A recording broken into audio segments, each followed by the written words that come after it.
સ્પર્ધાત્મક પરીક્ષાને લગતા દરેક વિષયોના વિડીયોઝ, ડેઇલી કરંટ અફેર્સ તથા નવી ભરતીની માહિતી મેળવવા માટે જોતા રહો અમારી યુટ્યુબ ચેનલ ICE રાજકોટ અને અમારી ચેનલને સબસ્ક્રાઇબ કરો તથા બેલ આઇકોન પ્રેસ કરો જેથી દરેક નવા વિડીયોની નોટિફિકેશન મેળવી શકો. નમસ્કાર વિદ્યાર્થી મિત્રો, ICE ના યુટ્યુબ ચેનલમાં આપનું સ્વાગત છે. મિત્રો, જે રીતે આપણે વાત કરી હતી ને 6 મહિનાના ખાસ કરીને કરંટ અફેર્સ માટે એટલે કે કરંટ અફેર્સ મેરેથોનમાં આપનું હાર્દિક સ્વાગત છે. મિત્રો, વધારે સમય નહીં લઈએ અને સીધા આપણે ટોપિક ઉપર આવીએ તો જેનો પ્રથમ ટોપિક છે અખંડ ભારતમાં સ્વપ્નદ્રષ્ટા સરદાર વલ્લભભાઈ પટેલ. આ વખતે ઇમ્પોર્ટન્ટ છે 31 October Sardarbhai Patel birth anniversary celebrate કરવામાં આવે છે, તો ઇમ્પોર્ટન્ટ બને છે. વાત કરીએ એના ઉપર તો અખંડ ભારતના સ્વપ્નદ્રષ્ટા મહાન સ્વતંત્ર સેનાની તથા દેશને એક કરનાર, આપણે જાણીએ છીએ ને 562 રજવાડા એક કરેલા હતા, તો 562 રજવાડાને સરદાર પટેલે એક કરી અને અખંડ દેશ ભારત દેશની રચના કરી હતી. એને ખાસ યાદ કરવામાં આવે છે અને આ વખતેનો 145મો બર્થડે જે છે સેલિબ્રેટ કરવામાં આવે છે. તેનો જન્મદિવસ જે છે રાષ્ટ્રીય એકતા દિવસ તરીકે ઉજવવામાં આવે છે, યાદ રાખજો. અને આ રીતે એનો બર્થડે જે છે એ રાષ્ટ્રીય એકતા દિવસ તરીકે ઉજવવાની શરૂઆત જે છે 2014માં પ્રધાનમંત્રી નરેન્દ્ર મોદી દ્વારા જે છે કરવામાં આવેલી છે. આગળ વધીએ તો સરદાર પટેલને 1991માં ભારત રત્ન પણ પ્રાપ્ત થયેલો છે. મૃત્યુ ઉપરાંત ભારત રત્ન પ્રાપ્ત થયેલો છે. સરદાર પટેલની યાદમાં રાષ્ટ્રીય એકતા પુરસ્કાર પણ અપાય છે. તો યાદ રાખવાનું કે ભાઈ એક રાષ્ટ્રીય એકતા પુરસ્કાર અપાય છે. આ પુરસ્કાર દેશની એકતા અને અખંડિતતા ક્ષેત્રમાં ઉત્કૃષ્ટ યોગદાન બદલ સર્વોચ્ચ નાગરિક પુરસ્કાર રહેલો છે. તો યાદ રાખવું, જો ભારતનો ઓલ ઓવર જોઈએ તો નાગરિક સર્વોચ્ચ પુરસ્કાર તો ભારત રત્ન છે, પરંતુ દેશની એકતા અને અખંડિતતા જાળવવા માટે સારામાં સારું જેને કાર્ય કરેલું હોય એના માટે સૌથી ઊંચો એવોર્ડ હોય તો યાદ રાખજો રાષ્ટ્રીય એકતા પુરસ્કાર છે.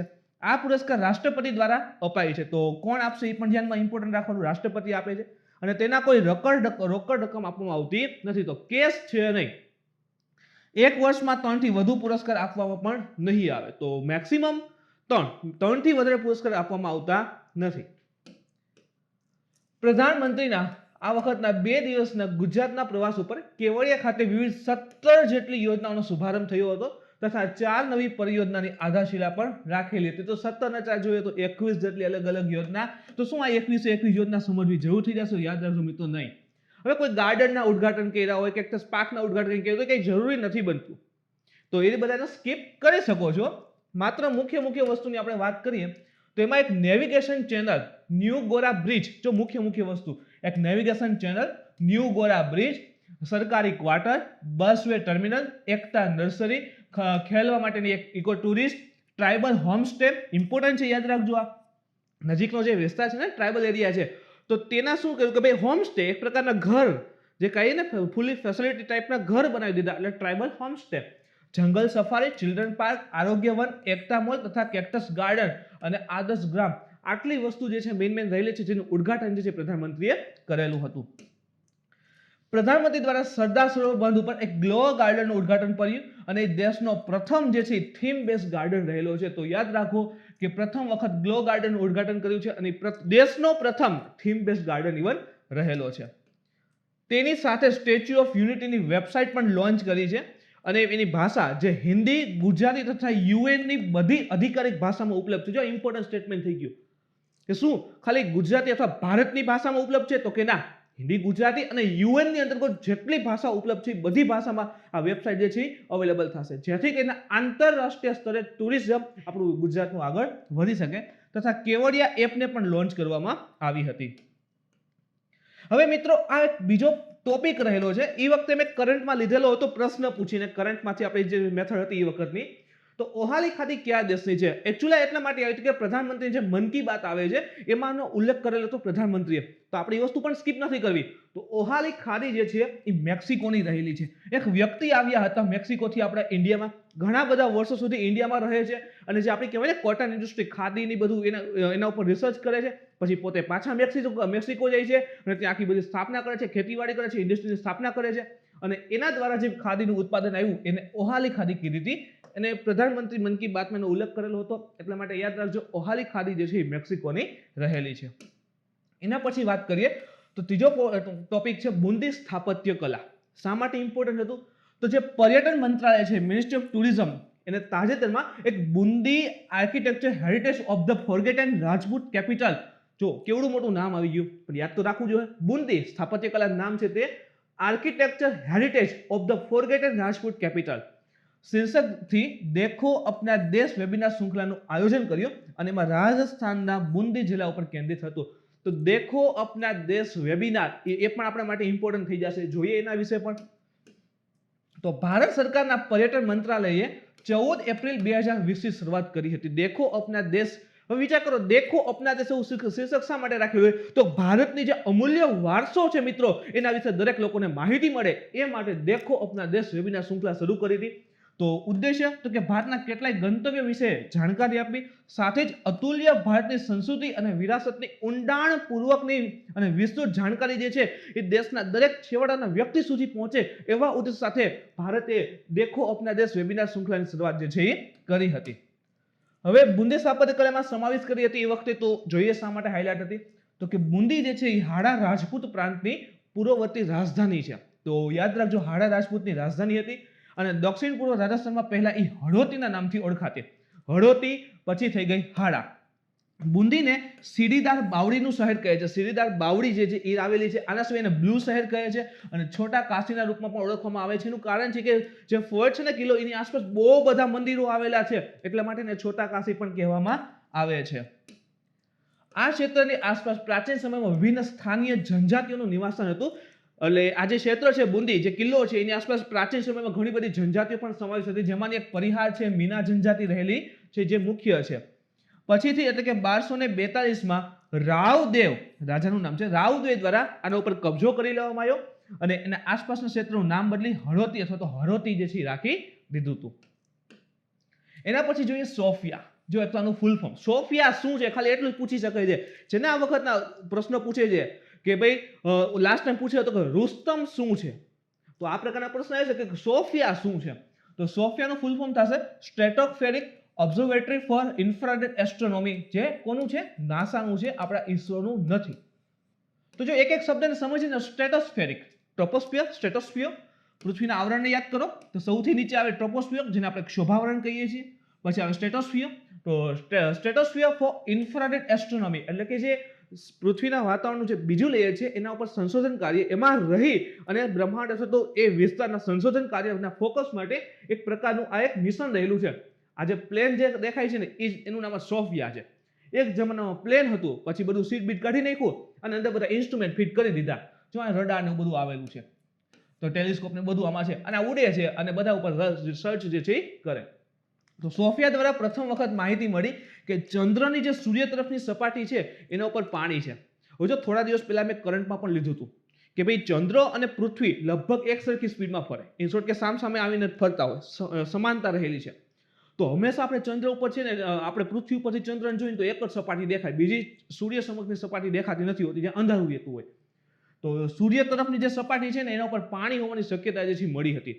એના વિશે વધારે વાત કરીએ તો આપણું જે ચંદ્રયાન 1 હતું ને, અત્યારે 3ની વાત છે, તો એ પણ યાદ રાખી લો. ચંદ્રયાન 3 ક્યારે લોન્ચ કરવાનું વાત છે? તો કે 2022માં. બજેટમાં 2021 કીધેલું હશે, એના પછી અપડેટ થઈ ગયેલ છે. કે શિવન જે ઈસરોના ચેરમેન છે એને કીધેલું હતું કે ના ભાઈ આ 2022માં લોન્ચ થશે. તો ચંદ્રયાન 3 માટેની ડેટ 2022.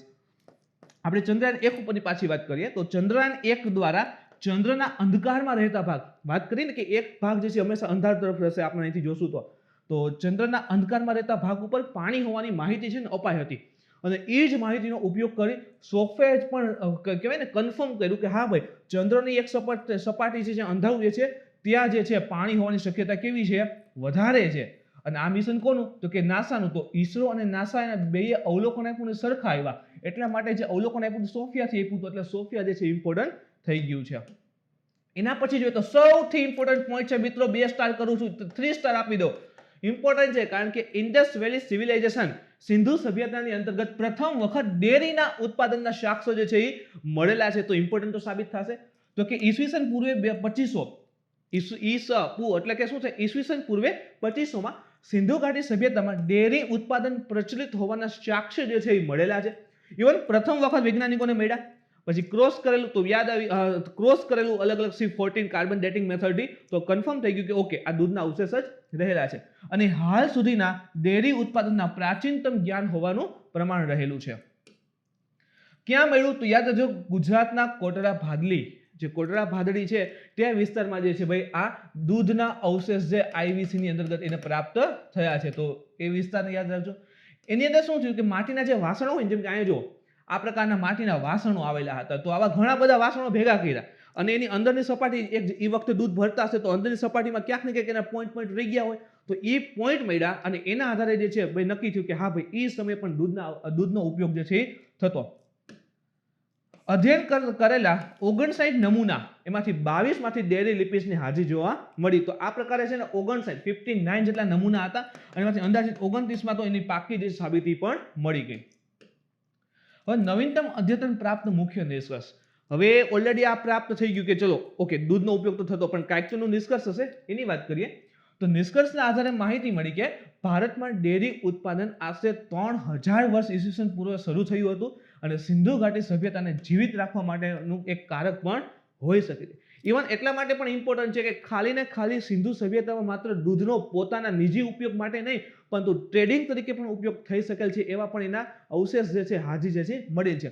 એક સ્ટેબલ આઇસોટોપ એનાલિસિસ પ્રક્રિયાના માધ્યમથી શોધકર્તા ડેરી ઉત્પાદનમાં ઉપયોગમાં આવતા પશુઓની ઓળખ કરવામાં પણ સક્ષમ હતા. તો હવે દૂધ મળેલું છે તો એ પણ શક્ય હશે ને કે ક્યાં પશુનું રહેલું છે. તો એના આધારે રિસર્ચ કરીને વૈજ્ઞાનિકોને એ પણ માલુમ પડ્યો કે જે દૂધ હતું એ પશુ, ઘેટા તથા બકરાના બદલે ગાય અને ભેંસના હોવાની વધારે શક્યતા રહેલી છે. તો એક તો નિજી એટલે કે પોતાના ખાવા પીવા માટે તો યુઝ થતા એની સાથે ટ્રેડિંગમાં પણ યુઝ થતું એની સાથે તો એક યાદ રાખજો ગાય અને ભેંસના હોવાની શક્યતા વધારે રહેલી છે. તો હડપ્પાવાસી ડેરી પદાર્થોના માત્ર ઘરેલું નહીં પરંતુ ઉપયોગ વિભિન્ન વસ્તીઓ વચ્ચે વિનિમય કીધું ને ટ્રેડિંગ માટે પણ ઉપયોગ કરતા અને નિજી આવશ્યકથી વધુ ઉત્પાદન કરવામાં આવતું કે ચલો ગાય ભેંસ આજે પણ આપણે જોઈએ છીએ ને કે માત્ર એવું નહીં કે આપણા ફેમિલી પૂરતું તો ઉત્પાદન કરી વેચે છે પૈસા કામે છે તો એ મુજબ સિંધુ સભ્યતામાં પણ થતું હતું. એના પછીનો ટોપિક જોઈએ તો અનિગમાચન ગોલમ. એક તો નામ જ એ વખતે વિચિત્ર હતું આજે એવું જ લાગશે અનિગમાચન ગોલમ શું છે તો કે કેરળની અંતર્ગત આશરે 100 મિલિયન વર્ષ જૂની એક અનિગમાચન ગોલમ નાની માછલી જે છે જોવા મળી છે. તો અનિગમાચન ગોલમ શું છે આવો પ્રશ્ન જો યુપીએસસી માં પૂછેલા છે. તો અનિગમાચન ગોલમ એક પ્રકારની માછલી છે. હવે આવું ભયાનક નામ આપવાનું કારણ શું તો અનિગમાચન ગોલમનું નામ છે એક મૂવી છે લોર્ડ ઓફ ધ રિંગ ફિલ્મનું એક પાત્ર ગોલમ. આ જે છે ગોલમ છે તો એના મોઢા જેવાનું મોઢું લાગે છે એટલા માટે નામ આપી દીધું અનિગમાચન ગોલમ. આ માછલી ભૂમિગત જળ વિસ્તાર એટલે કે અંડરગ્રાઉન્ડ એક્વિફાયર્સ હોય ને આપણે કૂવો અને એમાં હોય તો તમને ખબર પડી જાય કે સાઈડમાંથી પાણી આવતું એવો શબ્દ આપણે વાપરીએ તો ભૂમિગત જે જળ છે પેટર્નમાં જે પાણી રહેલા છે એના જે એક્વિફાયર આપણે કહીએ છીએ એમાં ક્યાંક ને ક્યાંક માછલી કેરળની અંતર્ગત જોવા મળેલી છે. તથા માત્ર વરસાદના કારણે આવેલ ભારે પૂરના કારણે આ સપાટી ઉપર આવી ગઈ અને એના આધારે ખબર પડી કે ઓ અનિગમાચન જે માછલી જે છે એ ઘણા વર્ષો જૂની છે. ઇવન ગોંડવાના લેન્ડ જે વિસ્તાર હતો ને એ વખતની માછલી રહેલી છે. એક ડ્રેગન સ્નેકહેડ નામની એક જૂના કુળની માછલીથી આ સંબંધિત છે. જો આ પ્રશ્ન પોસિબલ છે ક્યાં કુળથી તો કે ડ્રેગન સ્નેકહેડ નામની એક જૂના કુળની માછલી છે એનાથી પણ આ સંબંધિત ધરાવે છે. ગોલન સિવાય તેના જેવી એક પ્રજાતિની પણ હજી એક શોધ થઈ ગઈ અને એનું નામ છે એનિગમાચન મહાબલી. અહીં શું હતું એનિગમાચન ગોલમ હજી આના જેવી એક માછલી મળી છે એનું નામ છે અનિગમાચન મહાબલી. એવું માનવામાં આવે છે કે આ પ્રજાતિની ઉત્પત્તિ ગોંડવાના લેન્ડ. હવે આ ગોંડવાના લેન્ડ ક્યારે એ પણ યાદ કરાવી દઉં.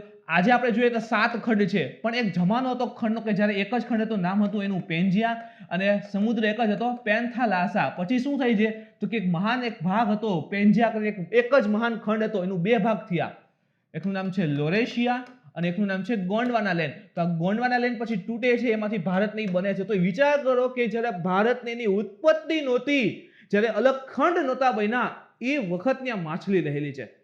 તો એટલા પુરાણિક માછલીના અવશેષ ઇનશોર્ટ કે માછલી જે છે એ વખતની અત્યાર સુધી મળી આવે છે એની આખી પ્રજાતિઓ હજી સુધી મળે છે તો ઇમ્પોર્ટન્ટ તો સાબિત થાય છે. અને એના પછી એશિયા અને આફ્રિકાના મહાદ્વીપમાં જોવા મળે. શા માટે એશિયા અને આફ્રિકા જો એ પણ જો કે ગોંડવાના લેન્ડમાંથી જ આફ્રિકા બન્યું છે ઇન્ડિયા બન્યું છે ઓસ્ટ્રેલિયા બન્યું છે તો એમાં જોવા મળે છે. એનિગમાચન પશ્ચિમ ઘાટના વિસ્તારમાં જોવા મળે છે. ઇવન પશ્ચિમ ઘાટ તમને ખબર હશે કે બાયોડાયવર્સિટી હોટસ્પોટમાં પણ સમાવેશ છે. તો મોસ્ટ ઓફ જે નવી જૈવ વિવિધતા મળે છે આ વિસ્તારમાં મળતી હોય છે. પશ્ચિમ ઘાટ શ્રીલંકા આખો હોટસ્પોટનો વિસ્તાર રહેલો છે જેને વિશ્વનું રિચેસ્ટ બાયોડાયવર્સિટી હોટસ્પોટ કહે છે. જો નવા નવા ડેટકા છે પતંગિયા છે સાપની પ્રજાતિ હોય કીડીની પ્રજાતિ હોય આ વિસ્તારમાં વધારે જોવા મળે છે. અને કેરળમાં કેવું છે એન્ડેમિક રહેલ છે. એના પછી છે યલો ડસ્ટ. હવે આ યલો ડસ્ટ શું છે સિમ્પલ ભાષામાં સમજીએ ને તો ચીન અને મંગોલિયામાં જે રણ આવે છે ને ગોબીના રણની બધું કહીએ તો એમાંથી અમુક સમયે જે છે એમાંથી પવન આવે છે અને એ પવન દ્વારા જે રણની રેતી છે ને એ રેતી ચીન મંગોલિયામાંથી જે છે આગળ સાઉથ કોરિયા જાપાનના વિસ્તારમાં પહોંચી જાય. એટલે શું થાય કે ચીન અને એ વિસ્તારમાંથી રેતી આવે. સપોઝ કે આ વખતે તો એટલા માટે ઇમ્પોર્ટન્ટ બેન કે કોરોનાનો કાળ હતો અને આપણે સૌ જાણીએ કે ચીનમાંથી વધારે બધું ફેલાણું હતું. તો ચીન તરફથી આ રેતી આવશે, એના વિસ્તાર થઈને આવશે, તો ભાઈ શક્યતા છે કે દક્ષિણ કોરિયામાં ઉત્તર કોરિયામાં જે છે કોરોનાના કેસ વધી શકે. તો એ વખતે આ જ્યારે યલો ડસ્ટ આવે ને તો ત્યારે એ વખતે હાઇલાઇટ કરવા હતું કે મોસ્ટ ઓફ પીપલ બધા ઘરમાં રહે. તો યલો ડસ્ટ યાદ રાખજો કે ભાઈ ચીન અને મંગોલિયાના રણમાંથી જે પવન આવે તો એની સાથે રણની રેતી ઉડીને આવી હતી, એના કારણે રહેલું હતું. એના પછી જોઈએ તો કે ફેની બ્રિજ ઇમ્પોર્ટન્ટ છે, ઇવન STA માં પૂછી પણ લીધો છે. તો ફેની પુલ બાંગ્લાદેશના રામગઢ સાથે ભારતના સબરૂમ જે ત્રિપુરામાં આવેલું છે એને જોડનાર 1.8 કિલોમીટર લાંબો પુલ છે. નિર્માણ જો 2020ના ડિસેમ્બરમાં પૂરું થયું અને તાજેતરમાં 3-4 દિવસ પહેલા જ આ પુલનું ઉદ્ઘાટન પણ થયું છે. અને આને આપણે કહીએ છીએ મૈત્રી સેતુ. મૈત્રી સેતુ ઇન્ડિયા એન્ડ બાંગ્લાદેશ વચ્ચે છે. ભારતનું જે ત્રિપુરા રહેલું છે અને નદી જે છે ફેની નદી છે. તો આ સાઈડ બાંગ્લાદેશ ને આ સાઈડ આપણું ઇન્ડિયાનું ત્રિપુરા. તો આ જે નદી નીકળે છે ફેની, એના ઉપર બ્રિજ બનાવ્યું, એને જ આપણે ફેની બ્રિજ અથવા તો મૈત્રી સેતુ કહીએ છીએ. એના પછી છે પ્રોજેક્ટ સ્નો લેપર્ડ. હિમદીપડા આ વખતે ઘણા બધા હાઇલાઇટ થયા છે, તો જોઈએ એના ઉપર.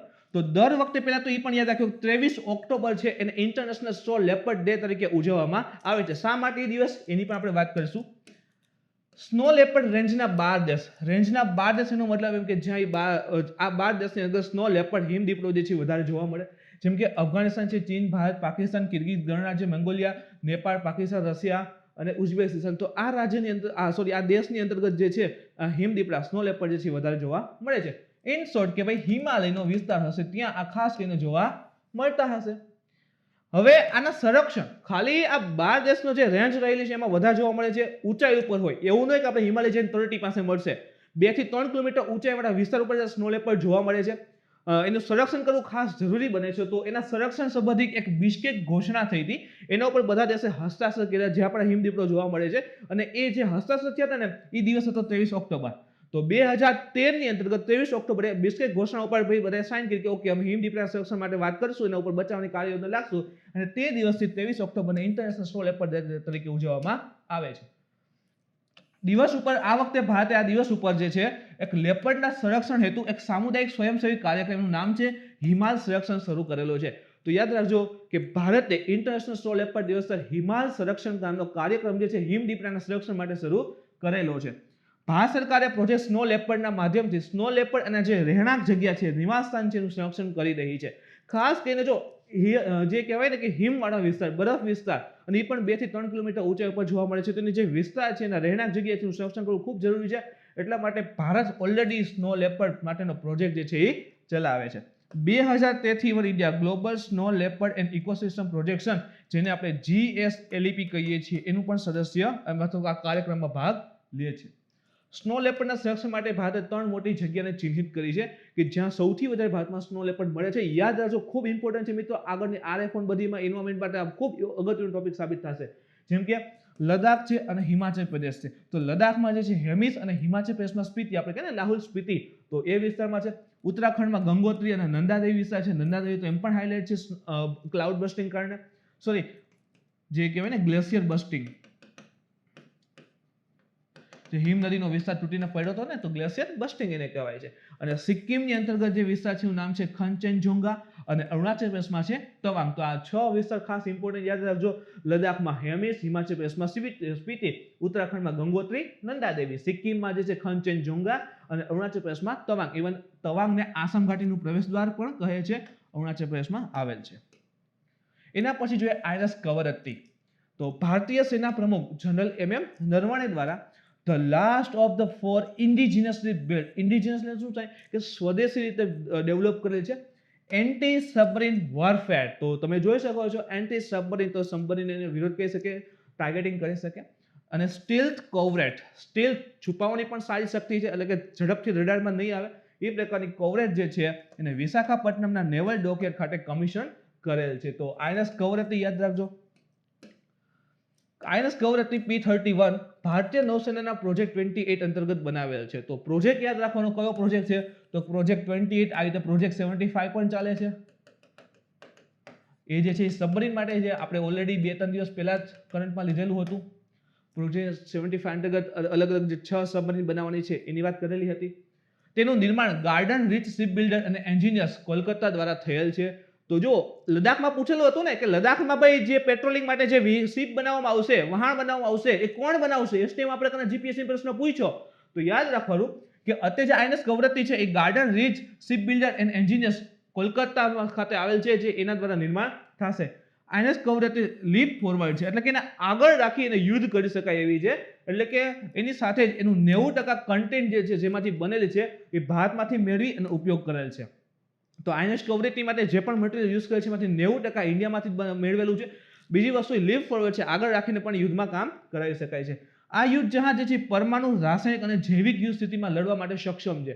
તો તમામ પ્રકાર યુદ્ધની પરિસ્થિતિ ઊભી થઈ જાય તો એમાં આ જહાજ જે છે લડી શકે છે.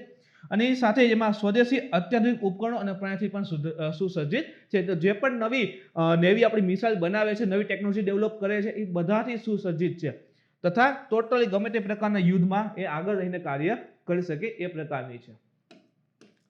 આઈએનએસ કવરત્તી ભારતનું પ્રથમ જહાજ છે. જો આવા ફેક્ટ તમને યાદ રાખવાનું, ભારતનું પ્રથમ જહાજ છે જે કાર્બન ફાઇબર કમ્પોઝિટ મટીરિયલ અથવા તો સુપર સ્ટ્રક્ચરથી બનાવવામાં આવેલું હોય. તો એનાથી શું થાય કે કાર્બન ફાઇબર સ્ટ્રક્ચર કમ્પોઝિટ મટીરિયલથી બને ને એટલે વજન ઘટી જાય. વજન ઘટી જાય એટલે સ્પીડની બધું વધારી શકે. બીજું એમાં જે રાખવાની કેપેસિટી હોય, ઇન્સ્ટોલિંગ કેપેસિટી, એ પણ વધી જાય. તો જહાજનું વજન ઓછું રહે. એનાથી બીજો ફાયદો તો કે મેન્ટેનન્સ ખર્ચ, જે કહેવાય ને સાર સંભાળ માટેનો જે ખર્ચો હોય એ પણ ઓછો આવે. અને એનાથી સ્ટીલ્થ લાક્ષણિકતા એટલે કે છુપાવવાની લાક્ષણિકતા વધી જાય. છુપાવવાની લાક્ષણિકતા શું થશે? વધી જશે. તો યાદ રાખજો, ભારતનું પ્રથમ જહાજ આઈએનએસ કવરત્તી જે કાર્બન ફાઇબર કમ્પોઝિટ મટીરિયલ અથવા તો સુપર સ્ટ્રક્ચરથી બનાવવામાં આવેલ છે. એના પછી જે પ્રોજેક્ટ 18 એમાં હતી ને, પ્રોજેક્ટ 18 અંતર્ગત બનાવેલ છે. તો પ્રોજેક્ટ 18 શું છે? તો કે કામોર્ટા ક્લાસ કોવરેટ પણ કહે છે.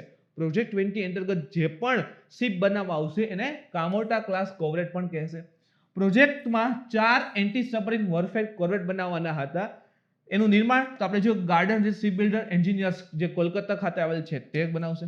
હવે 4 ના નામ યાદ રાખીએ તો 4 કામોર્ટા ક્લાસ કોવરેટ બનાવવાની હતી. અને આની સાથેનો જે કરાર જે છે 2003માં થયો હતો એમાંથી એક છે આઈએનએસ કમોર્ટા જે 2010માં છે, આઈએનએસ કાડમટ 2013, આઈએનએસ કિલ્ટન 2015 અને આઈએનએસ કવરત્તી 2020. તો જે 4 બનાવવાની હતી એ હવે કમ્પ્લીટ થઈ ગઈ છે, એટલા માટે ઇમ્પોર્ટન્ટ પણ રહેલી છે. તો 4 એન્ટી સબમરીન વોરફેરને યાદ રાખજો, કોર્વેટને યાદ રાખજો. એના પછી જે ભારત અને યુએસ વચ્ચે 2+2 મંત્રીસ્તરીય વાર્તા. તો અહીંથી તમારે પહેલા તો ક્લિયર થઈ જવું કે 2+2 મંત્રીસ્તરીય વાર્તા કે એટલે કોણ કોણ હશે? તો કે ભારતના જે વિદેશ મંત્રી આવે અને રક્ષા મંત્રી આવે ને એની બેઠક હોય કે ભારતના વિદેશ મંત્રી અને રક્ષા મંત્રી સામે અમેરિકાના વિદેશ મંત્રી અને રક્ષા મંત્રી, તો એની મીટિંગ હોય ને 2+2 મંત્રીસ્તરીય વાર્તા કહેવાય. તો ખાસ કરીને આ વખતે ઇમ્પોર્ટન્ટ એટલા માટે કે જુલાઈમાં અંદમાન નિકોબાર ટાપુ નજીક એક ભારત અને અમેરિકા વચ્ચે એક નેવી અભ્યાસનું નામ હતું પાસેક્સ, એ પણ થયો હતો, એટલા માટે ઇમ્પોર્ટન્ટ. સેકન્ડ થિંગ, એના પછી માલાબાર, એમાં પણ ભારત અને અમેરિકાએ ભાગ લીધો હતો.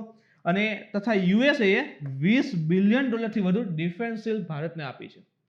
20 બિલિયનથી મોટી એટલે કે વધારે ડિફેન્સ સેલ્સ, જે પણ ડિફેન્સના ઇક્વિપમેન્ટ છે, અલગ અલગ ટેકનોલોજી હોઈ શકે છે, એ ભારતને આપી છે. જે 2+2 મંત્રીસ્તરીય વાર્તા થઈને એમાં કુલ 5 કરાર થયા હતા. એમાંનો સૌથી ઇમ્પોર્ટન્ટ હોય લાસ્ટ ટાઈમ છે ને મિત્રો કોમકાસા કરાર થયો તો મને પાકું યાદ છે.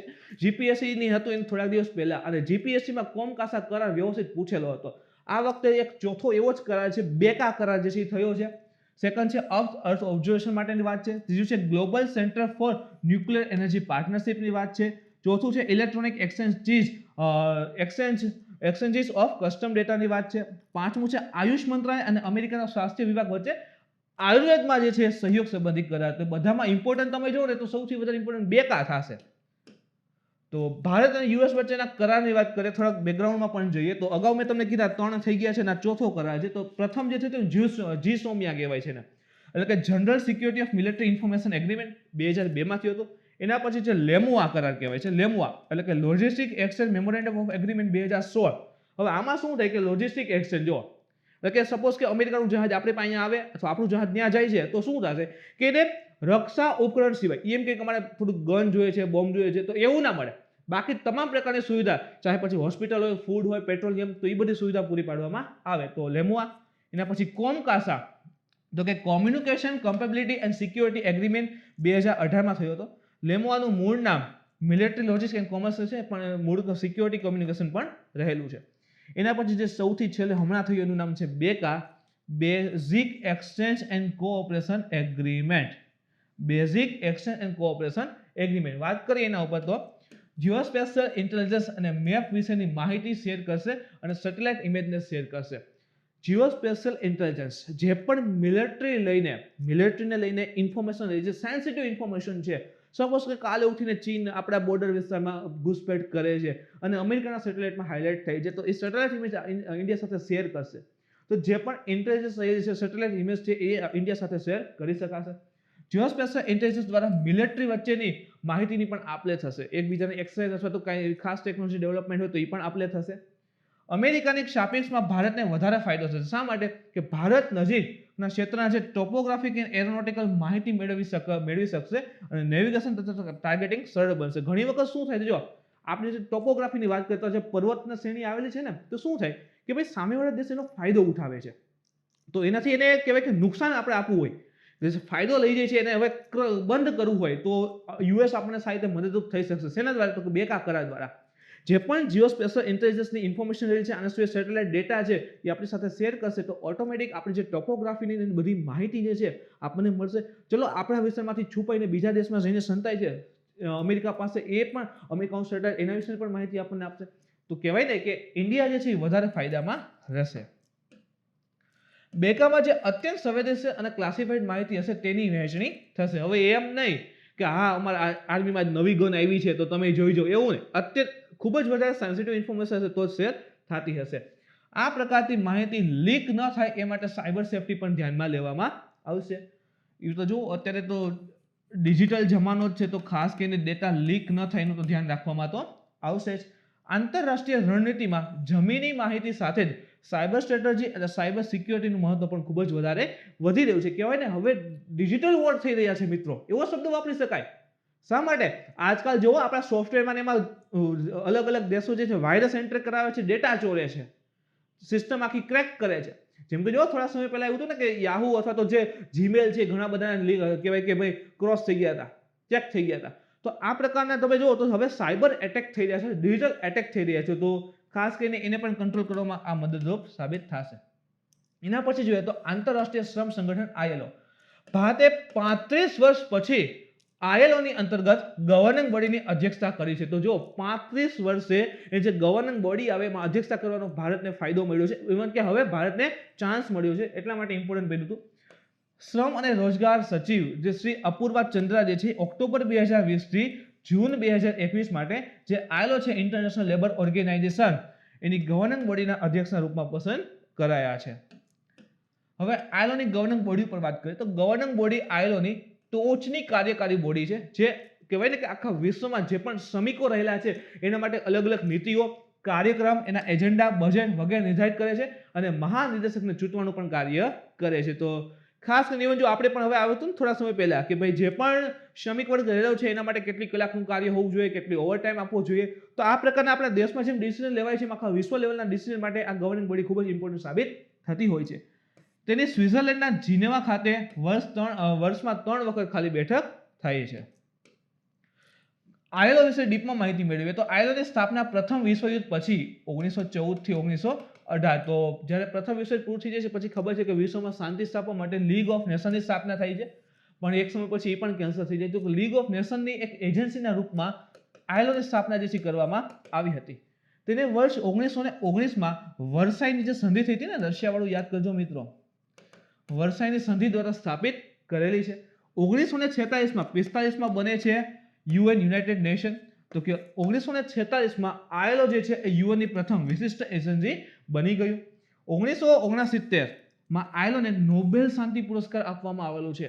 ખાસ કરીને યાદ રાખજો આ કે ભાઈ 1969માં એમ પણ યાદ રાખી શકો ગાંધી બાપુના 100 વર્ષ પૂરા થયા છે ત્યારે, તો 1969માં ઇન્ટરનેશનલ લેબર ઓર્ગેનાઇઝેશન જે નોબેલ શાંતિ પુરસ્કાર પણ આપવામાં આવેલ છે અને તે UN ની એકમાત્ર ત્રિપક્ષીય એજન્સી છે. ત્રિપક્ષમાં કોણ આવશે? તો કે ગવર્નમેન્ટ છે, એમ્પ્લોય છે, જે વર્કર રહેલા છે તે છે, વર્કર છે અને એમ્પ્લોયર્સ રહેલા છે. અને એ ત્રણેયને જે છે એક સાથે લેવાનું કાર્ય જે છે આ આઈએલઓ કરે છે. ગવર્મેન્ટ, સરકાર, એમ્પ્લોયમેન્ટ અને વર્કર ત્રણેયને એક જ પ્લેટફોર્મ પર લેવાનું કામ આઈએલઓ કરે છે. એમાં 187 સભ્ય દેશ છે, હેડક્વાર્ટર જીનેવા સ્વિટ્ઝરલેન્ડ છે, અને ભારત જે છે એ આઈએલઓ નો ફાઉન્ડિંગ મેમ્બર છે. જો આ પ્રકારના પ્રશ્નો આવે છે, ભારત આનું ફાઉન્ડિંગ જો મેમ્બર રહેલું છે કે નહીં, તો યાદ રાખજો આઈએલઓ નું ભારત જે છે એ ફાઉન્ડિંગ મેમ્બર બનેલ છે. અને ભારતે તેની પરમાનન્ટ મેમ્બરશિપ જે છે 1922 મળી હતી, અને ભારતમાં પ્રથમ આઈએલઓની ઓફિસ જે છે એ 1928 શરૂ થઈ ગઈ હતી. આઈએલઓ દ્વારા મુખ્ય રિપોર્ટ તો કે world employment and social Outlook અને ગ્લોબલ વેજ રિપોર્ટ જે છે રજૂ કરવામાં પણ આવે છે. એના પછી જોઈએ તો નાગ મિસાઇલનું અંતિમ પરીક્ષણ. મિત્રો થોડા સમયમાં હું તમને આખા હમણાં જો લોકડાઉન દરમિયાન જે પણ ડીઆરડીઓ દ્વારા જેટલી પણ મિસાઇલનું પરીક્ષણ થયું છે ને એ બધાનું લિસ્ટ આપી દઈશ કે આટલી ડીઆરડીઓ જે છે મિસાઇલનું પરીક્ષણ થયું છે. તો મહેરબાની કરીને જોતા રહેજો, જેથી કરીને લિસ્ટ પણ તમને કરંટમાં આવી જાય. તો ડીઆરડીઓ દ્વારા પોખરણ ફાયરિંગ રેન્જ જેને રાજસ્થાનમાં આવશે, તો પોખરણ ફાયરિંગ રેન્જમાં ત્રીજી પેઢીની થર્ડ જનરેશન એન્ટી ટેન્ક, તો જો હવે કોને ટાર્ગેટ કરશે? ટેન્કને ટાર્ગેટ કરશે. તો એન્ટી ટેન્ક ગાઇડેડ મિસાઇલ એટલે કે એટીજીએમ નાગનું અંતિમ પરીક્ષણ સફળતાપૂર્વક કરેલું છે. તો એન્ટી ટેન્ક ગાઇડેડ મિસાઇલ રહેલી છે. આ મિસાઇલે નાગ મિસાઇલ કેરિયર જેનું નામ છે નામિકા એના દ્વારા પ્રક્ષેપિત કરેલ છે. આપણે એમ કહીએ કે સેટેલાઇટ તો પ્રક્ષેપ કંઈક તો લઈ જાય છે ને અવકાશમાં, જેમ કે પીએસએલવી, જીએસએલવી જેને અવકાશમાં લઈ જાય છે, પ્રક્ષેપણ કરે છે. તો ત્યાં મિસાઇલ તો બની ગઈ, તો એને લોન્ચ વ્હીકલ પણ જોશે ને, તો એનું નામ છે નામિકા, નાગ મિસાઇલ કેરિયર. આ પરીક્ષણ પૂર્ણ થયા પછી નાગ મિસાઇલનું ઉત્પાદન શરૂ કરવામાં આવશે. તો સફળ થઈ ગયું કે હવે મિસાઇલનું મલ્ટિપલ ઓફ ટાઈમ્સમાં ઉત્પાદન શરૂ થશે. આ મિસાઇલનું ઉત્પાદન રક્ષા ક્ષેત્રના સાર્વજનિક ઉપક્રમ કોના દ્વારા થશે? જો આનું જે ડેવલપ મેન્યુફેક્ચરિંગ છે કોણ કરવાનું છે? તો ભારત ડાયનેમિક્સ લિમિટેડ એટલે કે બીડીએલ જે છે એના દ્વારા, અને નામિકાનું ઉત્પાદન છે મેદક સ્થિત આયુધ નિર્માણ એના દ્વારા કરવામાં આવશે. તો મિસાઇલ જે છે એ બીડીએલ બનાવશે, અને જે લોન્ચર જે છે એ આયુધ નિર્માણ બનાવશે. નાગ મિસાઇલ ઉપર વાત કરીએ મિત્રો, તો નાગે ડીઆરડીઓ જે સર્વિસ ટેકનિક ડેવલપ જેને ડિઝાઇન કરી રહી છે કે ભાઈ આ ટેકનોલોજી હોવી જોઈએ, તો એ કોણે કરી છે? ડીઆરડીઓ આખું ફોર્મેટ નક્કી કરી દે, પરીક્ષણ કરી દે, પછી સક્સેસ છે એટલે કે ઓકે આ ટેકનોલોજી મુજબ આનું ઉત્પાદન શરૂ કરો. તો જે કહેવાય કે ભાઈ એનું પરીક્ષણ જે છે એ ડીઆરડીઓએ કરેલું છે. અને એક ટેન્ક ભેદી મિસાઇલ છે, ટેન્ક જે રહેલું એને ઉડાડી દે ઇન્શોર્ટની રીતે. નાગ મિસાઇલનો વિકાસ ડીઆરડીઓના integrated guided missile development programme જે છે એના મુજબ કરવામાં આવેલ છે. આ મિસાઇલ ફાયર એન્ડ ફોરગેટ શ્રેણી અંતર્ગત છે, એટલે ફાયર એન્ડ ફોરગેટ જેવી લોન્ચ થશે કે પછી ઉડાડી દેશે, એમ ભૂલી જવાની. આ મિસાઇલ દરેક મોસમમાં, જો ઇમ્પોર્ટન્ટ છે, એવું નહીં કે ચલો વરસાદ આવતી છે તો મિસાઇલ હાલશે કે નહીં હાલે, દરેક મોસમ ચાહે રાત દિવસ, ઉનાળો, શિયાળો, ચોમાસું ગમે તે મોસમ હશે, દિવસ અને રાત એના સમયે સમાન ક્ષમતા સાથે જે છે ટાર્ગેટને ઉડાડી શકે છે. 500 મીટરથી લઈ અને 4 કિલોમીટરની એની અંદાજિત રેન્જ રહેલી છે. પ્રક્ષેપણથી પહેલા લક્ષ્યને ચિહ્નિત કરવા માટે આ મિસાઇલમાં એક ઇમેજિંગ ઇન્ફ્રારેડ સ્ટીકરનો પણ ઉપયોગ કરવામાં આવે છે. તો ઇમેજિંગ ઇન્ફ્રારેડ સ્ટીકર એટલે શું થશે કે જે ટેન્કને ઉડાડવાની હશે એનો નકશો લઈ લેશે, પછી ટેન્ક કદાચ કહેવાય કે ભાઈ એ છુપાવવાની કોશિશ કરે છતાં એ ટાર્ગેટ ત્યાં જઈને પડશે, એ પ્રકારની એક આખી સિસ્ટમ ડેવલપ હોય. એના પછી જે કિસાન સૂર્યોદય યોજના આપણા ગુજરાતની છે, ઇમ્પોર્ટન્ટ છે. શા માટે? તો કે પ્રધાનમંત્રી દ્વારા ગુજરાતમાં યોજનાની શરૂઆત કરવામાં આવેલ હતી. સીએમના નેતૃત્વમાં રાજ્ય સરકારે સિંચાઈ માટે દિવસમાં વિદ્યુતની આપૂર્તિ કરવા માટે કિસાન સૂર્યોદય યોજનાની ઘોષણા કરી છે. જો અહીંથી એક ઇમ્પોર્ટન્ટ થઈ ગયું, ખેડૂતો માટે દિવસે સિંચાઈની સુવિધા. આપણે સૌ જાણીએ છીએ કે ભાઈ ખેતી હોય એટલે ખબર કે રાતે એમ કે લાઇટ આવશે તો રાતે પાણી ભરવા જવું પડે, ખેતરને પાણી પાવા જવું પડે. તો હવે આ તો ઠીક છે, ચલો વ્યવસ્થિત વિષય તો વાંધો ન આવે, પણ ગીરના જંગલ અથવા તો વટેવર જંગલ નજીકનો વિસ્તાર હોય તો ત્યાં તો પ્રાણીથી બીક લાગે ને રાતે, તો એને કેવી રીતે ખેડૂતોને કામ કરવું તો મુશ્કેલ ભર્યું સાબિત થાય. તો એને દિવસે વિદ્યુત મળે તો વધારે સારું. તો એવા ઉદ્દેશ્યથી આ કિસાન સૂર્યોદય યોજના શરૂ કરેલી છે. તો ખાસ કરીને કિસાન સૂર્યોદય યોજના હેઠળ ધરતીપુત્રો એટલે કે ખેડૂતોને દિવસે વીજળી આપવાનો ગુજરાત સરકારનો મહત્વનો નિર્ણય છે. અને એ વીજળી એને સવારે 5 વાગ્યાથી લઈ અને રાત્રિના 9 વાગ્યા સુધી જે છે એ મળશે, જેમાં રાજ્યના 17.25 લાખ ખેડૂતોને એનો લાભ મળશે. ખાસ કરીને એના જે કહેવાય કે પ્રારંભિક તબક્કા છે એમાં દાહોદ, જુનાગઢ, ગીર સોમનાથ જિલ્લાના 1055 ગામડાને આવરી લેવામાં આવશે. અને આગામી સમયમાં નવા ટ્રાન્સમિશન લાઇન અને નવા 11 સબસ્ટેશન બનાવશે. હવે વિદ્યુતને પાસ પણ કરી જશે, તો એના માટે દિવસે સતત લાઇટ ને બધું મળી રહે એના માટે નવી આખી ઇન્ફ્રાસ્ટ્રક્ચર ડેવલપમેન્ટ પણ કરવામાં આવશે. હવે ખાસ કરીને જુઓ તો ક્યાં પ્રથમ ફેઝમાં ક્યાં વિસ્તાર સમજ કે દાહોદ છે, પાટણ છે, મહીસાગર છે, પંચમહાલ, છોટાઉદેપુર, ખેડા, તાપી, વલસાડ, આણંદ, ગીર સોમનાથ. આપણે એમાં બે જ જોયા, 2-3 જ લખેલા હતા, પણ આટલા બધા એમાં સમાવિષ્ટ રહેલા છે. એના પછી છે તો ગિરનાર રોપવે, એશિયાનું સૌથી મોટું રોપવે છે, ઇમ્પોર્ટન્ટ તો બનશે. તો હેલિકોપ્ટર મારફત ગિરનાર ઉપર રોપવે બનાવવાનો દેશનો પ્રથમ પ્રોજેક્ટ છે. તો હેલિકોપ્ટરનો યુઝ કરીને હવે એવું તો ન થાય કે ભાઈ વાયર લઈ જવા છે ઉપર ગિરનાર, તો હાલો ભાઈ ખભે નાખીને વાયર લઈને જવું જોઈએ, રોજ 10,000 પગથિયા ચડવાના. તો હેલિકોપ્ટરનો યુઝ કરી અને આખું આ રોપવે બનાવેલું છે, અને એ પ્રકારે દેશનો પ્રથમ પ્રોજેક્ટ છે. 1983માં પ્રપોઝ થયો હતો, પણ કહેવાય ને અલગ અલગ પ્રકારની ક્લિયરન્સ લેવી પડે એન્વાયરમેન્ટ માટેની, જેમ કે આ વિસ્તારમાં સિંહ છે, ગીધ બધું જોવા મળે છે, તો એને નુકસાન ન આવે, તો બધી પરમિટ લેવામાં બહુ વાર લાગી ગઈ, અને પછી છેલ્લે અંતે હવે એનું ડેવલપમેન્ટ પૂરું થયું છે.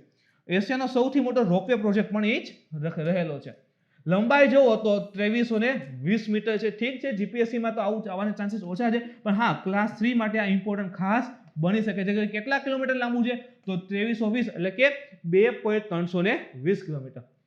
આ પ્રોજેક્ટ જે છે એ બીઓટી, બિલ્ડ ઓપરેટ એન્ડ ટ્રાન્સફર બનાવશે, ચલાવશે અને પછી ગવર્મેન્ટને ટ્રાન્સફર કરી દેશે. તો એ પ્રકારનો છે, એટલે પ્રાઇવેટ કંપની બનાવશે. તો કોને બનાવશે? તો યાદ રાખજો, ઉષા બ્રેકો એ કંપનીએ બનાવેલ છે, અને ઓસ્ટ્રેલિયાની એક કંપની છે ડોપલમેર, એના દ્વારા એને મદદ કરવામાં પણ આવેલી છે. તો ઉષા બ્રેકોને પણ યાદ રાખજો. એના પછી છે ગવર્મેન્ટ સિક્યોરિટી. જો ઇકોનોમી ટોપિક છે, તો આરબીઆઈ જે છે, રિઝર્વ બેંક ઓફ ઇન્ડિયા, એના દ્વારા ઓપન માર્કેટ ઓપરેશન ના મુજબ 20,000 કરોડ રૂપિયાની કુલ રાશિની ગવર્મેન્ટ સિક્યોરિટીની ખરીદવાનો નિર્ણય લેવાની ઘોષણા કરી છે. હવે સિક્યોરિટી ખરીદશે, વિચાર કરો શું કરશે કે ઓકે, ધારો કે બજારમાં 100 લોકો છે, એની પાસે આવી ગવર્મેન્ટ સિક્યોરિટી પૈ છે. ગવર્મેન્ટ સિક્યોરિટીમાં હોય કે જય ભાષા જણાવવાનું કે આજે થોડા વર્ષો પહેલા જે છે ભાઈ આ સિક્યોરિટી લીધી હતી, જ્યારે બેંક ખરીદશે પાછી તો એ વખતે આટલા રૂપિયા વ્યાજ સાથે મને આપશે. તો આરબીઆઈ નિર્ણય લીધો કે 20,000 કરોડ રૂપિયાની ગવર્મેન્ટ સિક્યોરિટી ખરીદશે, તો લોકો પાસેથી કાગળિયા લેશે, તો સામે કહેવાય કે આરબીઆઈ પૈસા ચૂકવવા પણ જોઈએ વ્યાજ સાથે.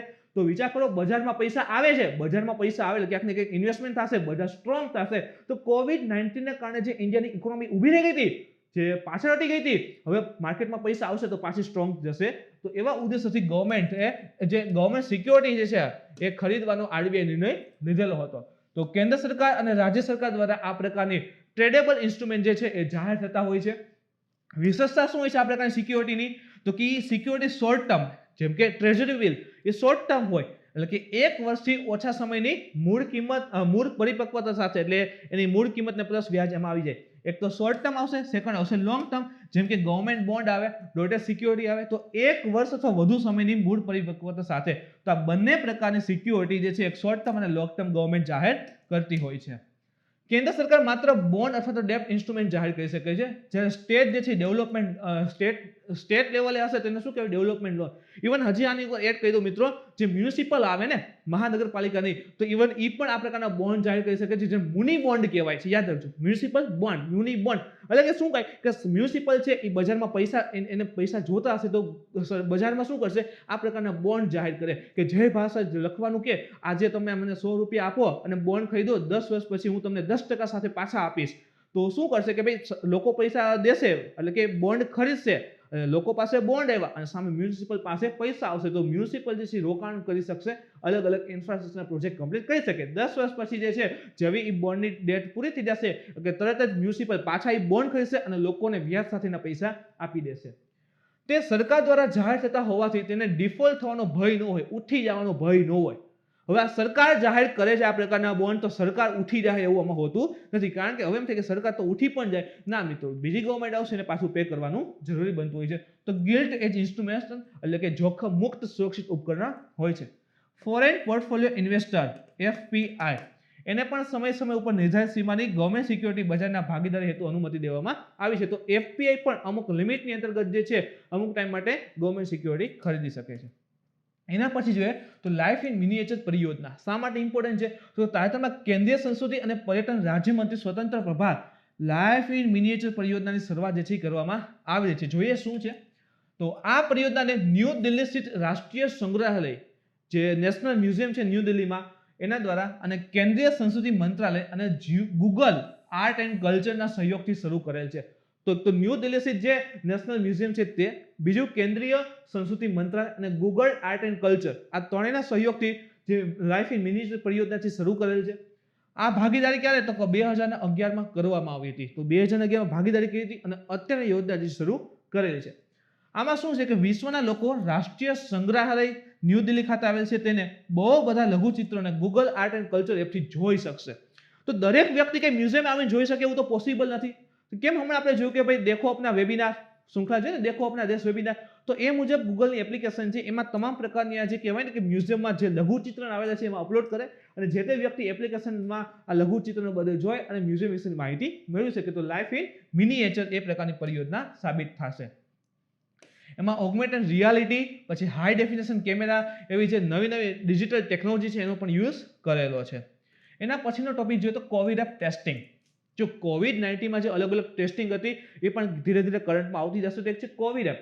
સિમ્પલ છે, યાદ રાખજો. જે IIT ખડગપુર છે ને એને ડેવલપ કરેલી હતી. હવે ઓલી ટેસ્ટમાં શું થતું કે કોરોના રિપોર્ટ આપીએ 24 કલાક પૂરી થાય પછી રિપોર્ટ આવે, આ તે મગજમારી વધી જતી. તો કે એને શોર્ટમાં કરવું હોય તો કોવિડ એપ ટેસ્ટિંગ આવેલી હતી. ICMR Indian council of medical રિસર્ચે આ ટેસ્ટની પ્રભાવકારિતાને ભાઈ માન્યતા પણ આપી હતી. આમાં શું થયું તો કે ભાઈ કોવિડ એપ ટેસ્ટમાં તમે આ ફોટો જો તો સમજાઈ જાય કે જે પણ બ્લડ ને લેવામાં આવે છે અથવા તો વોટેવર જે શ્લેષ્મના અવશેષ બધું લેવામાં આવે છે, આ એક મશીન, એક કીટ જેવું છે. એમાં નિયંત્રિત તાપમાન અને દબાણ એમાં રાખી દે, પછી એમાં ફરે બધું. પછી એક સ્ટ્રીપ હોય, આપણે કેમ ઓલું pH નું માપ બધું ટેસ્ટ કરતા, તો એ સ્ટ્રીપને એમાં ડૂબાડે તો એના ઉપરથી નક્કી થાય પોઝિટિવ છે કે નેગેટિવ. તો આ પ્રકારની ટેસ્ટ છે ને કોવિડ એપ ટેસ્ટિંગ જે છે એ કીધેલી છે. એના પછીનો જોઈએ ટોપિક તો કાલેશ્વરમ લિફ્ટ ઇરિગેશન પરિયોજના અથવા તો જે ક્લિપ કહીએ છીએ, કાલેશ્વરમ લિફ્ટ ઇરિગેશન પ્રોજેક્ટ. તો નેશનલ ગ્રીન ટ્રિબ્યુનલ NGT જે છે એને ministry of environment, forest and climate change ને ક્લિપ માટે એન્વાયરમેન્ટ ક્લિયરન્સ માટે આપી હતી. એના ઉપર NGT નું માનવું છે કે તેને કાયદાનું ઉલ્લંઘન કર્યું. તો કે ministry of environment, forest and climate change છે એટલે કે જે એન્વાયરમેન્ટ ફોરેસ્ટ એના ઉપર જે વોચ રાખે છે એના ઉપર જ આક્ષેપ નાખ્યો NGT કે એને જે પરમિટ આપવાની હતી ને એના ઉપર જે કાયદા છે ને એનું ઉલ્લંઘન કર્યું છે. શા માટે તો કે ભાઈ એનો એક ફેઝ કમ્પ્લીટ થઈ ગયો તો પછી જે છે પરમિટ આપી છે કે એને કઈ વાંધો આવ્યો નહીં. જેમ કે જોઈએ તો કે NGT નું માનવું છે કે KLIP નો એક ભાગ પૂર્ણ થયા બાદ, એક ભાગ આખો કમ્પ્લીટ થઈ ગયો પછી મિનિસ્ટ્રી ઓફ એન્વાયરમેન્ટ, ફોરેસ્ટ અને ક્લાઇમેટ ચેન્જ એક્સ પોસ્ટ ફેક્ટોમાં જઈ અને એન્વાયરમેન્ટ ક્લિયરન્સ આપી છે કે આ ભાગ તો બની ગયો તો હવે એને ગણવાનું ન હોય, બાકીના ભાગને ગણવાનું. તો એ મુજબ જઈ અને એન્વાયરમેન્ટ ક્લિયરન્સ આપી કે હા જે હવે આ જે ભાગનું નિર્માણ થશે એનાથી કોઈને નુકસાન છે નહીં. એટલે NGT એવું કીધું કે કાયદાનું ઉલ્લંઘન છે. હવે ક્લિપ વિશે માહિતી મેળવીએ તો ભાઈ ઇરિગેશન માટેનો પ્રોજેક્ટ છે. ક્યાં છે તો કે તેલંગાનામાં ગોદાવરી નદી ઉપર આવેલો છે. 2007માં, હવે જો તેલંગાના 2014માં બને છે આંધ્રપ્રદેશમાંથી અલગ થઈને, તો 2007માં તો બધે ભેગા હતા આંધ્રપ્રદેશ અને તેલંગાના. તો 2007માં આંધ્રપ્રદેશમાં એક લિફ્ટ ઇરિગેશન પ્રોજેક્ટ હતો જેનું નામ છે પ્રાણહિતા ચેવેલ્લા લિફ્ટ ઇરિગેશન પ્રોજેક્ટ. આ KLIP જે છે એનો જે ભાગ પણ રહેલો છે. ઇમ્પોર્ટન્ટ વાક્ય થઈ ગયું. KLIP ભૂતકાળમાં કોનો ભાગ હતું તો કે પ્રાણહિતા ચેવેલ્લા લિફ્ટ ઇરિગેશન પ્રોજેક્ટ, અને એના જ ભાગરૂપે આજે તેલંગાનામાં KLIP પ્રોજેક્ટ જે છે ચલાવવામાં આવે છે. એના પછીનો ઇમ્પોર્ટન્ટ ટોપિક છે મિત્રો, ફરી અહીંયા સ્ટાર્ટ કરું છું, જોજો. આસામ કન્ઝર્વેશન રિઝર્વ ક્યાં આવેલો છે તો કે એ આવેલો છે ખાસ કરીને ઉત્તરાખંડમાં. શા માટે ઇમ્પોર્ટન્ટ છે અને ઉત્તરાખંડ એટલા માટે કીધું કે અત્યારે જો ઘટના ઘટી હતી ને બરફ પીગળવાની એ અહીંયા જતી એટલા માટે. તો કે ministry of environment, forest and climate change છે એના દ્વારા ઉત્તરાખંડનું જે આસામ કન્ઝર્વેશન છે એને ઉત્તરાખંડનું પ્રથમ રામસર સાઇટ છે જાહેર કરેલ છે. તો ઉત્તરાખંડની પ્રથમ રામસર સાઇટ આસામ, અને જે પણ નવી નવી રામસર સાઇટ એડ થઈ છે એ જોતા રહેજો મિત્રો. 2 ફેબ્રુઆરીને વેટલેન્ડ ડે તરીકે ઉજવવામાં આવે છે અને તાજેતરમાં 50 વર્ષ પૂરા થયા છે. આ 2 ફેબ્રુઆરી 2021 આવી ને તો રામસરના 50 વર્ષ પૂરા થઈ ગયા. તો જે પણ નવી નવી વેટલેન્ડ જાહેર થઈ છે બધી જોવાની છે. તેમાંથી એક આસામ છે જે ઉત્તરાખંડમાં આવેલી છે. હવે યમુના નદીના કિનારે આવેલ ભાગ છે, તો નદી પણ આવી શકે છે. તો યમુના નદીના કિનારે આવશે થોડો ઘણો ભાગ. તેને વેટલેન્ડ ઓફ ઇન્ટરનેશનલ ઇમ્પોર્ટન્સ, આંતરરાષ્ટ્રીય મહત્વનું વેટલેન્ડ પ્રકારનો દરજ્જો આપેલ છે. અહીં વિવિધ પ્રકારના પક્ષી જેવા કે વ્હાઇટ ટ્રમ્પેટ વલ્ચર, આના સિવાય રૂડી સેડલક, આશિયન વોલ્ફ નેક વગેરે જેવા પક્ષીઓ અથવા તો પ્રાણીઓ જે છે જોવા મળે છે. અને ઓક્ટોબરથી માર્ચ સુધી અહીં માઇગ્રન્ટ બર્ડ્સ પણ આવે છે, જેને પ્રવાસી પક્ષી કહીએ ને એ પણ અહીં જોવા મળે છે.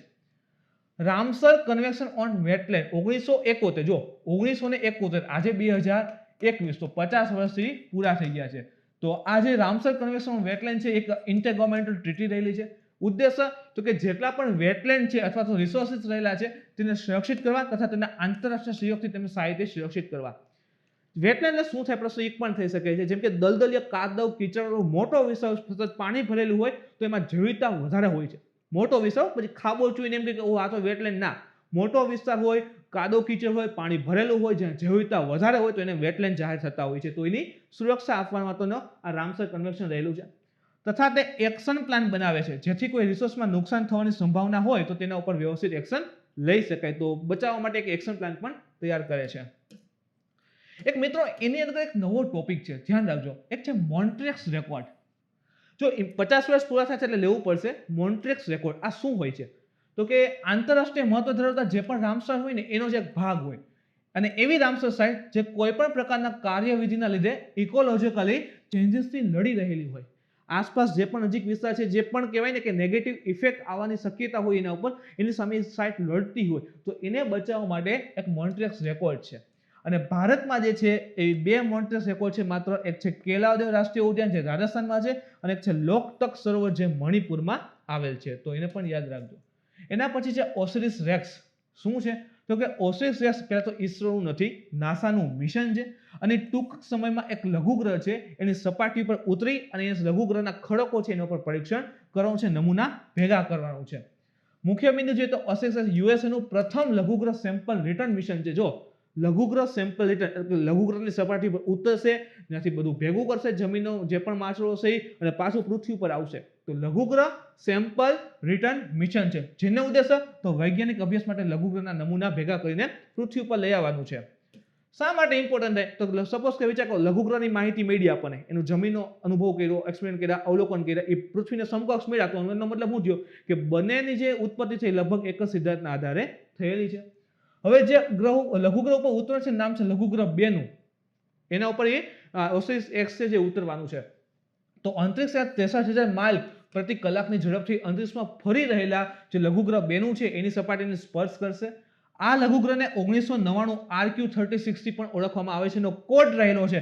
જો આ કોડ પૂછી શકે છે 1999 RQ-36, એનો મતલબ 1999 માં આ લઘુગ્રહ છે સર્ચ થયેલો છે. લઘુગ્રહ ક્યાં છે? તો મંગળ અને ગુરુ વચ્ચેના પટ્ટામાં. લઘુગ્રહ છે સૂર્યની પરિક્રમા દીર્ઘવૃત્તીય અથવા તો લંબ વર્તુળાકાર માર્ગમાં કરે છે. તમે આ જોઈ શકો છો, આ જે છે મંગળ અને ગુરુ, એની વચ્ચેનો જે પટ્ટો છે ત્યાં બધા ફરે છે. Touch and go sample acquisition model mechanism. Simple છે, ટચ એન્ડ ગો એટલે તમને કીધું કે સપાટી પર ઉતરશે, ત્યાંથી જમીન ભેગી કરશે અને પાછું પૃથ્વી ઉપર આવશે. તો એ પ્રકારનું આખું આ મિશન હશે. એના પછી જોઈએ તો સાધના પાસ. જો આ વખતે એસટીમાં પણ પાસ હતા અને થોડુંક આખો લદાખવાળો ઇસ્યુ કરંટમાં રહી ગયો છે તો પાસ જોવા પડશે. તો એલઓસી લાઇન ઓફ કંટ્રોલ, તો યાદ રાખજો એલઓસી એટલે ભારત અને આ પાકિસ્તાનની વાત કરશે. તાજેતરમાં તમને ખબર છે 2003 નો એક એગ્રીમેન્ટ હતો, સીઝ ફાયર એગ્રીમેન્ટ.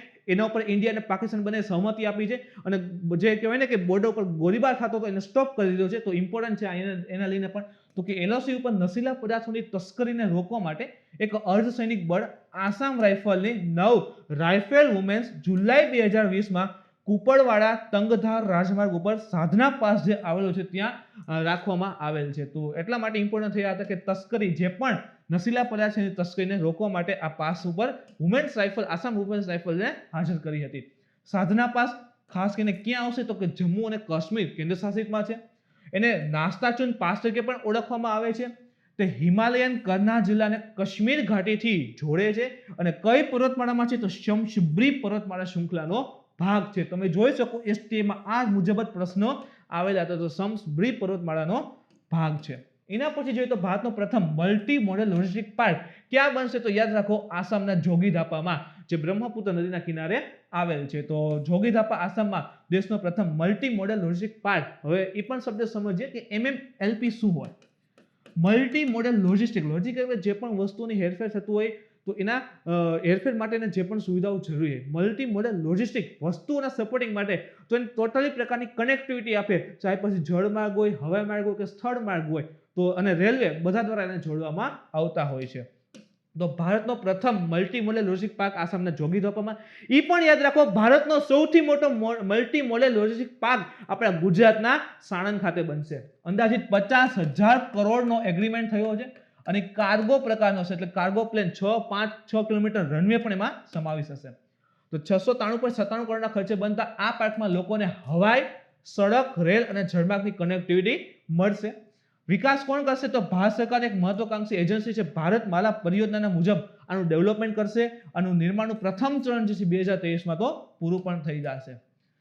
હવે આ પાકનું નિર્માણ national highway and infrastructure development corporation, જેને NHIDC કહીએ છીએ, national highway infrastructure development corporation, એના દ્વારા આસામના જોગીઘોપામાં આખો જે મલ્ટી મોડેલ લોજિસ્ટિક પાર્કનું ડેવલપમેન્ટ કરવામાં આવશે. સડક, રેલ, આના સિવાય વાયુ અને જળમાંથી જોડશે. NHIDCL કેન્દ્ર સડક પરિવહન અને રાજમાર્ગ મંત્રાલય જે ભારત છે એની સરકારની એક મહત્વપૂર્ણ સ્વામિત્વવાળી કંપની છે. તો NHIDC કોના અંતર્ગત આવશે? તો કે કેન્દ્રીય સડક પરિવહન અને રાજમાર્ગ મંત્રાલય અંતર્ગત આવશે. ભારતમાં અન્ય પ્રસ્તાવિત મલ્ટી મોડેલ લોજિસ્ટિક પાર્કમાં ટોટલ કેટલા બનાવવાના છે? તો યાદ રાખજો, ભારતમાં total 35 multi model logistic park બનાવવા છે, જેમાં પંજાબ, સુરત, મુંબઈ, પુણે, અમદાવાદ, રાજકોટ, કંડલા, વડોદરા, જમ્મુ અને હૈદરાબાદ સમાવિષ્ટ છે. તો અમદાવાદ નજીક જે સાણંદ છે ત્યાં આખા ભારતનો સૌથી મોટો મલ્ટી મોડેલ લોજિસ્ટિક પાર્ક જે છે એ બનશે. ઓલરેડી અત્યારે જાહેર પણ થઈ ગયું છે. એના પછી જોઈએ તો ભારતમાં હિંગ કૃષિ પરિયોજના. નેક્સ્ટ જોઈએ ભારતમાં હિંગ કૃષિ પરિયોજના. તો institute of Himalayan bio research technology એટલે કે જેને IHBT કહીએ છીએ, પાલનપુર, જો આ પાલનપુર નથી, આ પાલમપુર છે. તો IHBT જે પાલનપુર ખાતે આવેલ છે એના વૈજ્ઞાનિકોએ હિમાલયના ક્ષેત્રમાં હિંગની કૃષિને પ્રોત્સાહિત કરવા માટે એક મિશન પ્રોજેક્ટ ઉપર કાર્ય કરે છે. તો પ્રશ્ન પોસિબલ છે, મિશન પ્રોજેક્ટ શું છે? તો મિત્રો સિમ્પલ યાદ રાખો કે ભાઈ ભારતમાં હિમાલય ક્ષેત્રમાં હિંગની કૃષિ કરવા માટેનો પ્રોજેક્ટ એ છે મિશન પ્રોજેક્ટ. તો IHBT હિમાચલ પ્રદેશમાં સ્થિત વૈજ્ઞાનિક અને ઔદ્યોગિક અનુસંધાન પરિષદ, જેને આપણે CSIR કહીએ છીએ, એની એકમાત્ર પ્રયોગશાળા પણ રહેલી છે. મુખ્ય બિંદુ તો કે હિંગ અમ્બેલિફેરિયા પરિવારનો એક છોડ છે. અમ્બેલિફેરિયા પરિવારનો એક છોડ છે અને 12 છોડ છે. તો 12 મહિના એમાં ઉત્પાદન આવતું રહે. તેનું મૂળ નામ મજબૂત રીતે, એના મૂળ જે છે ને એ મજબૂત રીતે જમીનથી જોડાયેલા હોય. તો એની વિશેષતાઓ છે. ખાસ કરીને ઈરાન અને અફઘાનિસ્તાનમાં એ વધારે થાય છે અને બંને દેશ હિંગના મુખ્ય વૈશ્વિક આપૂર્તિકર્તા છે. ઇવન આપણું ઇન્ડિયામાં, જો ઇન્ડિયામાં અત્યાર સુધી હિંગનું ઉત્પાદન નહોતું આવતું, આપણે બહારથી મગાવીએ છીએ. તો ઈરાન અને અફઘાનિસ્તાનથી આપણે પણ મગાવતા અને હવે આપણે હિંગનું ઉત્પાદન છે આપણે ઇન્ડિયામાં જ લેતા થશું. જરૂરી આબોહવા, પ્રશ્ન પોસિબલ છે. જેમ કે જો હમણાં ઘઉંની એના માટે પ્રશ્ન આવ્યા હતા, તો કે જે પણ પાક કરંટમાં આવશે ઇમ્પોર્ટન્ટ બનશે. જરૂરી આબોહવાની વાત કરીએ તો હિંગની કૃષિ મુખ્યત્વે શુષ્ક અને ઠંડા વિસ્તારમાં કરવામાં આવે છે. તો સૂકી અને ઠંડી આબોહવા ખાસ કરીને હિમાલય ક્ષેત્રમાં મળે છે. શું કામ? કે જો સમુદ્ર નથી એટલે સૂકી આબોહવા તો છે, પાછું હિમાલય છે એટલે ઠંડો વિસ્તાર પણ છે. તો ઉનાળા દરમિયાન 35 થી 40 અંશ સેલ્સિયસ તાપમાન તથા શિયાળા દરમિયાન જે છે 0 થી 4 અંશ સેલ્સિયસ તાપમાન જરૂરી છે. તો આવો વિસ્તાર તો મિત્રો ખાલી હિમાલય પાસે જ મળી જાય. રેતાળ જમીન છે, ઓછો ભેજ તથા 200 mm થી વધુ વર્ષાવાળા વિસ્તાર હિંગની કૃષિ માટે વધારે અનુકૂળ હોય છે. તો જે કહેવાય ને કે અમુક વિસ્તાર જે છે હિમાચલ, જો એવું નથી કે આખો હિમાલયમાં ગમે ત્યાં છોડ વાવી દે હિંગ થઈ જાય. અમુક વિસ્તાર સિલેક્ટેડ જે હિલી એરિયા હોય અથવા તો ખીણવાળા વિસ્તારો ત્યાં જે છે હિંગનું ઉત્પાદન લઈ શકાશે. જૂન 2020માં institute of Himalayan bio resources technology એટલે કે IHBT એ હિંગની કૃષિ માટે હિમાચલ પ્રદેશના કૃષિ મંત્રાલય સાથે સમજૂતો કરેલ છે.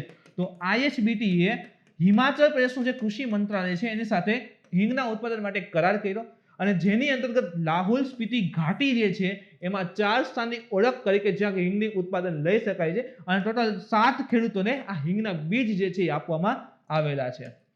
તો મિત્રો આ હતો આજના કરંટ અફેર્સનો ભાગ. તાજેતરમાં પાછા મિત્રો આપણે નવા કરંટ અફેર્સના ટોપિક સાથે મળશું. ત્યાં સુધી જોતા રહો, શીખતા રહો, અભ્યાસ કરતા રહો, સફળતા મેળવતા રહો. Thank you.